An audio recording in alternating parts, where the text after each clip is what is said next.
Moteur. Voilà. Bon, bien, bienvenue Hubert Roy, donc pour la présentation du film Des Hommes et des Sables. Donc vous avez co-réalisé avec Philippe Jamin en 1973, en fait, on va en reparler. Et donc ici, c'est un film de la collection de la Cinémathèque centrale de l'enseignement public, donc qui existe depuis 1920 et dont l'objectif, c'était une cinémathèque qu'on appelle de circulation, c'est-à-dire en fait d'acquérir des films produits par diverses structures. Alors c'est une histoire longue et compliquée, je ne vais pas vous la refaire, mais 1920, c'était un service de prêt au sein du service du musée de l'éducation. Puis après, ça a connu plein de tutelles, notamment longtemps le CNDP, donc le Centre national de documentation pédagogique, qui donc finalement est crédité comme producteur en fait du Oui. film, hein, parce qu'en fait tout simplement il l'a diffusé. En réalité, il l'a acquis pour le diffuser. On en reparlera tout à l'heure. Et donc cette copie donc fait partie de ce fonds qui fait 2600 titres qui appartient à la direction des bibliothèques universitaires de l'université donc Sorbonne Nouvelle et qui est donc numérisé depuis 2012 petit à petit. Et donc ce film est arrivé, il est arrivé son temps d'être numérisé, donc au début de l'année, hein, je crois, hein, Oui, c'est récent. Ouais. voilà, récemment. Donc on est à peu près à 1160 titres numérisés sur les 2600 que nous avons. Alors après, la question de l'accessibilité des films est toujours très compliquée, puisqu'il y a toujours des questions juridiques, et qui, contrairement à ce que les gens pensent, sont de plus en plus compliquées et plus en plus défavorables, alors que ce film-là était fait pour être vu, et il était très facilement vu dans toutes les écoles de France, puisqu'en fait, il y avait non seulement la centrale, donc la Cinémathèque centrale à Paris, ou Montrouge après, mais aussi dans chaque département français, la copie en accès, et que certes, ce n'était pas la télévision, mais c'était quand même beaucoup d'élèves chaque année qui pouvaient le visionner, enfin celui-là et plein d'autres films du catalogue. Et comme je le disais tout à l'heure entre nous lorsqu'on discutait, en fait, j'ai plein de questions, mais notamment une liée à cette curiosité, cette envie, cette appétence, on va dire, pour le désert, même le Sahel, etc., dans les années 70. Et des films aussi sur l'écologie, des thématiques écologiques, puisque c'est une problématique sur l'écologie. Et, euh, et que après, par contre, ça retombe un peu dans les années 80. Et puis de là, pour ce qui concerne la cinémathèque elle-même, de toutes les façons, à partir de 1996, elle va devenir un peu dormante, avec tous ces fonds, tous ces documentaires à redécouvrir, jusque donc 2010, où elle est versée en fait ici, enfin elle est cédée par Canopé, et où maintenant donc on essaye de faire ce qu'on peut pour la valoriser. Donc on est heureux de vous accueillir, même si c'est un horaire un peu difficile, c'est un peu expérimental. Mais dont nous laissons une trace pour l'éternité, donc c'est déjà pas mal de notre intervention. Et donc, bah, je vous laisse la parole pour présenter peut-être le contexte du lancement de ce film. Et après, on parlera concrètement de ce qui est dit dedans après le film, Et voilà, de... en interaction. Voilà. Entendu. Merci. Merci pour notre opiniâtreté à toi et à moi, hein, d'avoir retrouvé trace et faire numériser ce documentaire. Alors, je vais faire court, c'est-à-dire c'est très long, il y a 50 ans. Je vais en 72 au Sahara pour expérimenter le désert du côté de Tamanrasset. Et sur la route, je rencontre Philippe Jamin avec sa Coutan. Nous faisons connaissance et l'année d'après, étant revenu en France, on apprend qu'il y a une terrible famine au Sahel et notamment au Niger. On parle de 100 000 personnes décédées suite au décès de leurs troupeaux d'ailleurs. Et donc il y a un choc énorme qui se fait au niveau sanitaire sur ce coin-là. Et on se dit, on n'a pas l'argent pour prendre un avion pour y aller, mais on va y aller en 2 chevaux. On traverse le Sahara et on s'installe le temps qu'il faut pour comprendre, voir, analyser ce qui se passe. Et pas seulement constater des dégâts, mais voir s'il n'y a pas des petites solutions qui peuvent se mettre en place, voir les humains, hein, rencontrer les humains qui sont là, qui parlent en français d'ailleurs pour beaucoup. Et voilà le résultat. Alors je vous préviens tous, c'est un film au rythme, c'est pas un film publicitaire, c'est un film documentaire. C'est-à-dire qu'il y a un rythme très lent. C'est la lenteur de la vraie vie. Voilà, je vous invite à partager ça ensemble. Merci, oui, parce qu'effectivement, je rebondis sur la question du rythme et de la forme esthétique. Ce sont des films, et ça, je voudrais qu'on en parle après aussi, qui ont des formes très différentes de celles qu'on peut faire aujourd'hui dans le documentaire, qui sont peut-être plus formatées par les questions de production, de télévision. Et je dis ça de manière évidemment un peu ambivalente, je Bien veux dire. entendu, bien Voilà. entendu. Ce n'est pas un documentaire réalisé sur une commande. J'avais donc rencontré Philippe Jamin l'année précédente sur la route et nous avons décidé d'aller, quand nous avons appris cette sécheresse redoutable qui décimait les troupeaux et les personnes au Niger, nous avons décidé d'aller avec une caméra et un magnétophone pour construire un témoignage audiovisuel, un vrai documentaire sur la situation. Et donc, nous n'avions pas de commande, nous avons décidé de financer nous-mêmes notre voyage. Nous avons traversé le Sahara en 2 chevaux et nous sommes restés le temps nécessaire pour, à partir d'Agadez, pour recevoir les informations réelles telles qu'elles étaient, rencontrer les personnes concernées, voilà. Et donc, nous sommes restés 1 mois et demi, 2 mois. Et lorsque nous sommes rentrés, la première chaîne qui était en contact avec Philippe Jamin lui a dit que c'était plus d'actualité, que la famine au Sahel, c'était plus vraiment, ça faisait plus le buzz, quoi.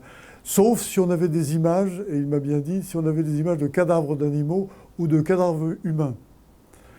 Alors bien entendu, ça nous a confortés dans le fait de finir de construire ce documentaire et d'en faire le montage dans l'état où nous l'avions rencontré sur place. Voilà. Et donc c'est aussi une époque, c'était le début du formatage, puisque l'actualité et l'intérêt des chaînes commençaient à formater. Il y a un temps pour parler de ça, de la famine, puis il y a un temps où on n'en parle plus du tout, parce que c'est remplacé par autre chose. Donc c'était il y a 50 ans, mais c'est un formatage qui s'est accéléré et qui aujourd'hui règle à peu près toutes les informations dont on dispose. Alors, vous avez un peuple là, moi je pensais à ça en revoyant ce documentaire, ces images, cette ambiance au Niger et ces Touaregs. Vous voyez, ce sont des gens qui sont dans un camp, ils sont bombardés par la sécheresse, par la famine et par la politique indirectement, mais ils sont en train de survivre dans un camp. Alors qu'aujourd'hui, on a même des camps que l'on bombarde. Donc, vous voyez comme tout ça évolue à une vitesse extrêmement rapide et surprenante. Autre chose, je dirais, effectivement, c'est très lent. Et ça, on y tient. Moi, je ne le renie pas, cette lenteur d'aujourd'hui. L'image est un peu dégradée sur le grand écran. Mais je ne renie pas cette lenteur parce que vous savez, ce que j'évoquais tout à l'heure, c'est la lenteur de la vie. Une journée, des fois, on fait plein de choses, mais la vie est très lente. Des fois, on fait des choses en accéléré, mais la plupart du temps, les grandes choses se font lentement, avec de temps en temps un court-circuit qui nous propulse un peu plus avant. Et donc, je crois que ça, c'est la dimension de la vie dont je suis content que nous ayons réussi à la capter en restant sur place, justement. Et en apprenant à rencontrer, à aimer, à échanger, à les aimer surtout, ces Touaregs, tels qu'ils étaient à l'époque. Beaucoup, sans doute, sont plus là aujourd'hui. Peut-être le jeune Somok, qui dit qu'il est content d'être en ville parce que ça lui permet d'acheter des habits Touareg pour aller en brousse. Bon, inutile de dire que Somok n'a pas pu continuer longtemps à faire son métier puisqu'il était interprète auprès des touristes. Et que les touristes, déjà, il n'y en a pas beaucoup à l'époque, mais il y en a eu de moins en moins. Voilà. Je voudrais dire aussi qu'en 2005, j'ai tourné, moi, pour France 3, un documentaire au Mali, en 2005, avant la guerre, et que ce documentaire qui est en ligne sur ma chaîne YouTube en est à 600 000 exemplaires, et en ce moment, il a 2000 vues nouvelles par jour.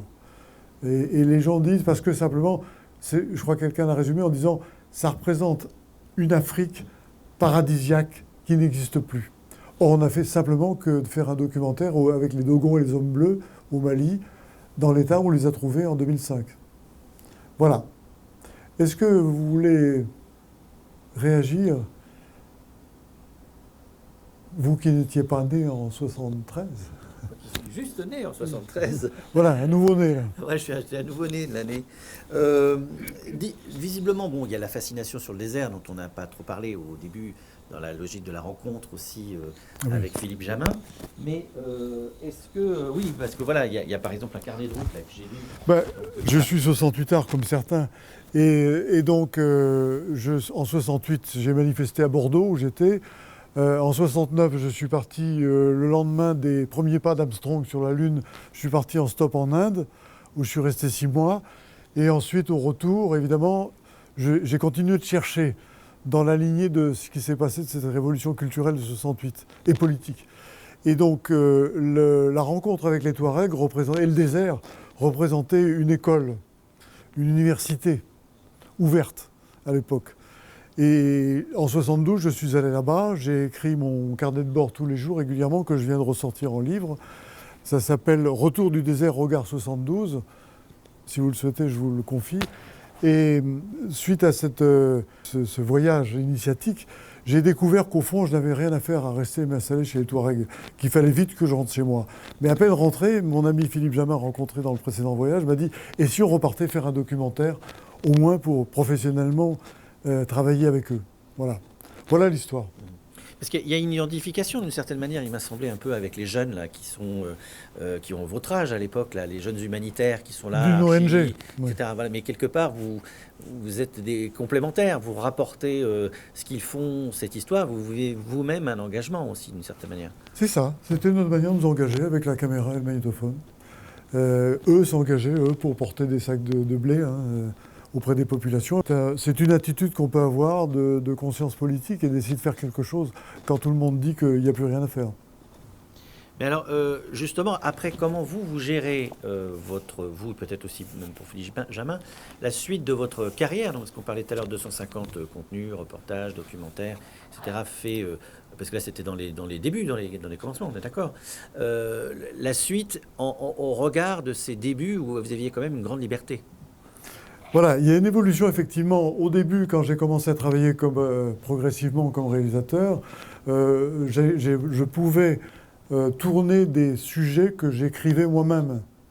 Et ensuite, aller les proposer avec des producteurs aux chaînes de télévision.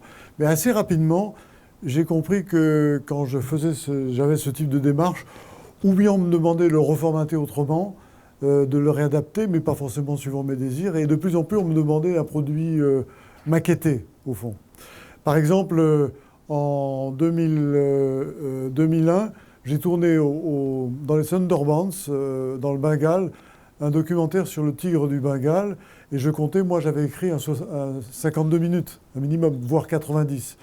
Et il m'a été imposé de le tourner pour un 26, parce que c'était le seul format habilité pour la vente d'une série. Et je regrette beaucoup d'ailleurs, parce que j'avais tourné les images pour un 52, voire plus. Bon, il existe toujours ce film, il est très diffusé. Il s'appelle Sundarbans, le miel ou le tigre. Alors, à l'époque, est-ce que vous aviez eu un écho de... Là, je parle un peu pour moi, en fait, enfin, pour l'histoire qui, malheureusement, est très peu... Nous avons très peu d'archives, en fait, sur l'histoire de la Cinémathèque centrale d'enseignement public, qui peut paraître un peu étrange. Vous verrez tout à l'heure, parce que je vous ferai visiter le fonds que nous avons. Est-ce que vous aviez eu des échos, en fait, de la réception de ce film ? Non, paradoxalement, j'ai compris qu'on n'arriverait pas à en placer les images dans les chaînes nationales, puisqu'on n'était plus d'actualité. Et donc ensuite, c'est Philippe Jamin qui s'est attablé à en faire un montage fini d'un documentaire qui a dû être abrité par le CNDP, je pense l'Éducation nationale. Et moi-même, j'ai perdu de vue complètement ce film jusqu'il y a un an, où j'ai réussi, avec vous, Frédéric, à retrouver la trace et d'apprendre qu'il était enfin numérisé. Oui, merci. Alors, je ne sais pas, est-ce qu'on a peut-être d'autres questions Alors, vu que... Ah, il y en a une. Bon. Est-ce que vous y êtes retourné depuis ? Je refais le relais. Je suis retourné au Sahel en 2005, au Mali. Et depuis, nous ne pouvons plus y aller. Au Niger également. Il faut dire aussi que dans ma vie professionnelle, j'ai traversé une période extrêmement féconde qui a été de travailler au complexe d'éducation télévisuelle de Côte d'Ivoire, qui était un des grands projets d'éducation, enfin projets et réalisation d'éducation télévisuelle, éducation primaire. Et donc, pareil, j'ai passé des années extraordinaires à réaliser des films, des cours filmés pour diffuser sur les téléviseurs dans les écoles. Et aujourd'hui, on m'a même proposé de revenir sur les lieux de production en Côte d'Ivoire, mais j'ai décidé de ne pas y aller parce que les studios n'existent plus. Il paraît qu'il y a des chèvres maintenant entre les quatre murs des studios de télévision. D'accord. Mais alors, comment dirais-je, finalement, est-ce que vous, quand vous revoyez ces images, etc., avec l'expérience que vous avez après, et aussi au regard d'une chose dont on n'a pas parlé, c'est aussi la formation, parce qu'on est quand même dans une université, finalement, qu'est-ce que vous avez appris en le faisant? Et qu'est-ce que vous aviez fait aussi au niveau formation, ou quels conseils vous pourriez donner à des jeunes, en fait, qui veulent se lancer dans le documentaire? Alors ça, moi, je me suis jeté tête baissée après une période de recherche spirituelle et d'autostop post-68 art. Je me suis jeté avec ce tournage dans le métier, grâce à mon ami Philippe Jamin, qui était un peu plus âgé que moi, et qui avait commencé à avoir il avait réalisé un très beau documentaire sur les Bushmen au Kalahari juste avant. Et donc, que vous avez. Donc, comment faire? Alors, moi, j'avais fait une école de télévision, une école privée qui s'appelait l'École supérieure de télévision, après 68. Mais vous voyez, ça ne m'a pas empêché de partir sur la route aussitôt. À un moment donné, je me suis dit, d'ailleurs, quand je suis allé en 72 au Sahara, j'ai passé un matin dans un jardin d'Alger où il y avait les enfants qui partaient à l'école. Et là, il y a une petite voix qui m'a dit, Hubert, tu rentres à l'école toi aussi maintenant et tu te mets à bosser dans ton pays. Voilà, voici comment je me suis engagé dans le métier. Et ensuite, j'ai travaillé, j'étais auteur et réalisateur de documentaires. J'ai fait environ 200-250 émissions pour la télévision française. Voilà. Mon thème générique était, je faisais de l'ethno-animalier. Ça me permettait d'aller filmer les animaux sauvages, lointains, et puis de filmer les populations et l'incidence que le rôle des animaux avait auprès de ces populations. Notamment le tigre. Je ne vous cache pas que le tigre a été pour moi une très belle rencontre. Heureusement, il ne m'a pas sauté dessus. Alors, finalement, quand vous êtes retourné en 2005, j'allais dire presque sur zone, parce que c'est pas tellement loin, quelle comparaison et aussi quel écho on pouvait avoir à ce moment-là sur ce qui avait été quand même lancé là, plus l'évolution climatique et écologique. Alors, d'une part, la sédentarisation et les questions purement climatiques, l'assèchement, etc. On en était en 2005 par rapport à 73. En 2005, j'étais au Mali, pas au Niger. Hein. Mais au Mali, on pouvait. Bon, nous avons filmé nous avons été séjourner chez les Dogons et chez les Touaregs dans la brousse. Une semaine chez les Dogons, une semaine chez les Touaregs. Il y avait un équilibre précaire qui était revenu, puisque certains Touaregs pouvaient vivre encore en brousse. Et les Dogons, eux, ont toujours eu un système d'auto-alimentation, de captation d'eau et d'équilibre. Donc il n'y avait pas trop de problèmes. Hein. À la limite, ça devient difficile maintenant pour les Dogons à cause des conflits avec les islamistes, voilà. Et qui fait aussi qu'on ne peut plus aller. Hein. Mais je veux dire, il y avait quand même une espèce de sursaut, de renouveau qui se faisait. Et je crois que, d'une manière générale, on peut souhaiter que l'Afrique reparte d'elle-même. Elle en a les capacités. Quand on saura peut-être l'aménager un peu et cesser de l'exploiter de manière abusive. Et alors, un film comme ça, à votre avis, qu'est-ce qu'on pourrait en faire au niveau de sa valorisation? Est-ce que ça pourrait avoir justement quel type de programmation on pourrait faire et où, en fait, pour montrer ces films, à la fois sur le fond, mais aussi un peu sur la question esthétique, parce qu'il y a cette question du rythme et de la façon de filmer les gens, où vous faites des gros plans assez longs, vous laissez le temps à la parole, type de choses qui aujourd'hui a un peu disparu, malheureusement. Oui, mais moi je retrouve ça avec plaisir. Hein. Après, dans ma carrière professionnelle, j'étais amené à accélérer les montages, un peu comme tout le monde. J'étais dans l'ambiance où il faut que ça soit très court, très vite monté, avec beaucoup d'écriture. En plus, on a rajouté énormément d'écriture depuis quelque temps. Là, il en manque beaucoup, mais les synthés des intervenants ont sauté d'une copie qui a dû être faite à un moment donné. C'est regrettable. Moi, je me souviens dans ma tête du nom des personnes, mais c'est vrai que c'est plus intéressant quand on diffuse d'avoir les noms, d'identifier les personnes. Alors, donc, je reconnais volontiers la qualité de cette démarche lente. Et je pense qu'il faut prendre le temps de comprendre ce qui se passe, de rencontrer les gens. Quand on fait un documentaire, je crois qu'il faut, avant d'arriver avec une caméra, il faut arriver, rencontrer, manger, boire ou dormir. Je sais qu'il y a une émission qui s'appelle « J'irai dormir chez vous ». Je ne dis pas qu'il faut aller jusque-là, il ne faut pas aller dormir chez les gens, forcément. Mais je crois que c'est important, à hauteur d'hommes et de femmes, de laisser se dérouler une rencontre. Et seulement après, on peut ramener la caméra, le pied, les accessoires, etc. À cette condition, on peut témoigner vraiment d'une situation. C'est ça le documentaire pour moi. Or, ce n'est pas une mise en scène rapide avec des jingles musicaux euh, excessif alors, l'infographie est très intéressante et c'est bien développé, les cartes, etc. Mais c'est important de savoir où on est et je crois que quand on fait un documentaire, c'est important de savoir dans quel endroit on se trouve, etc. Mais, pour ce qui est du rythme, non, moi je persiste à... Je dirais il faut s'efforcer dans l'attitude qu'on a en tant qu'auteur et réalisateur ou caméraman ou preneur de son ou journaliste, s'efforcer d'établir une rencontre horizontale avec les personnes que l'on rencontre. Et pas se faire une idée a priori et puis vouloir l'imposer en 3 jours ou en 2 jours. Y compris sur une zone de guerre, hein, où à la limite on ne peut pas tenir très longtemps à l'horizontale, sinon on y reste. Mais je crois que c'est important de pouvoir être au contact, à la rencontre des humains. Et pas faire de la publicité.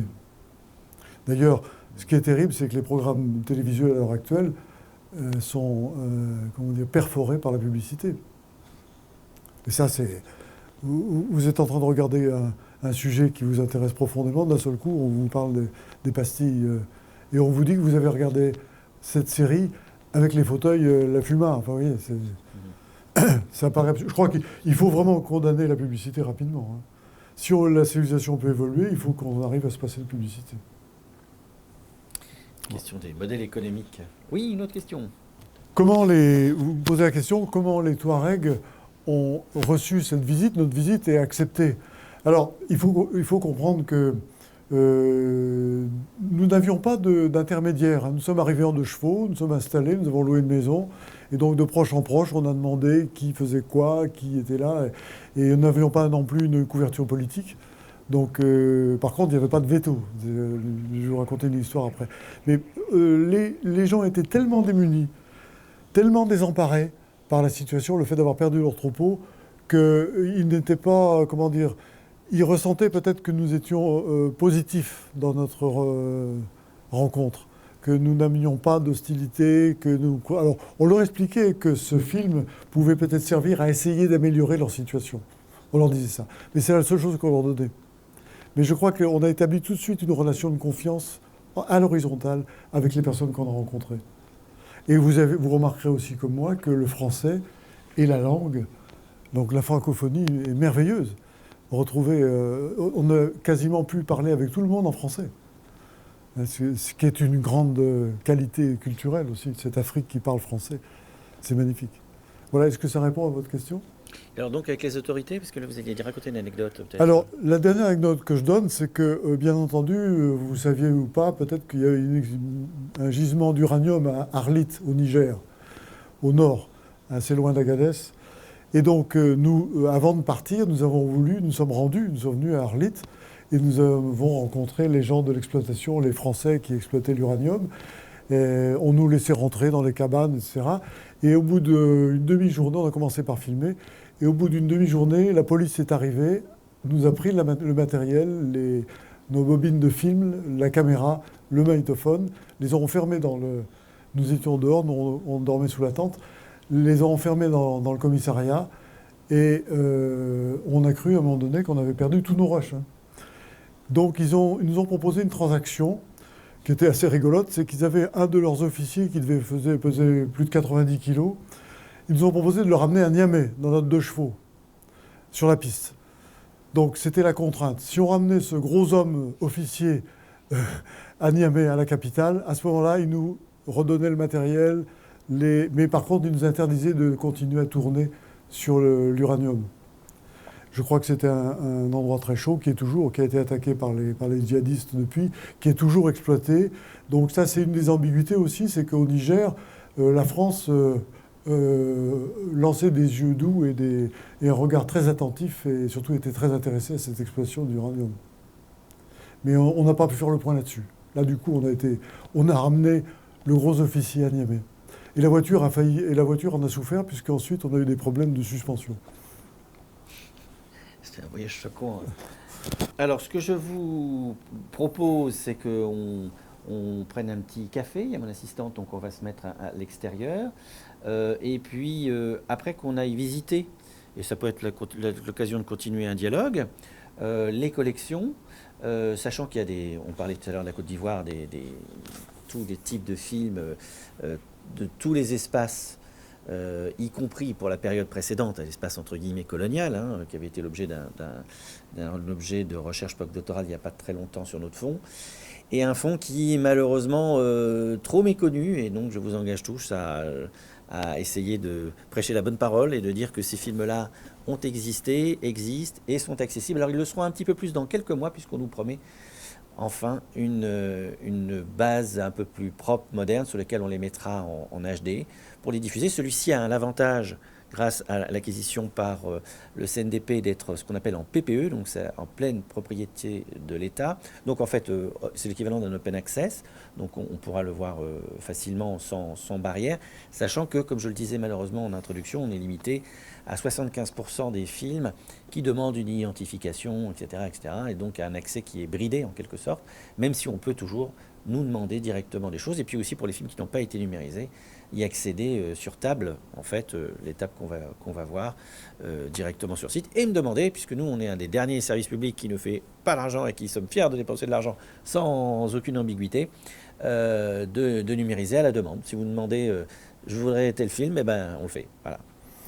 Merci pour la mémoire La mémoire des pour ça. peuples, du cinéma et du documentaire. Merci. Merci beaucoup. Merci à vous.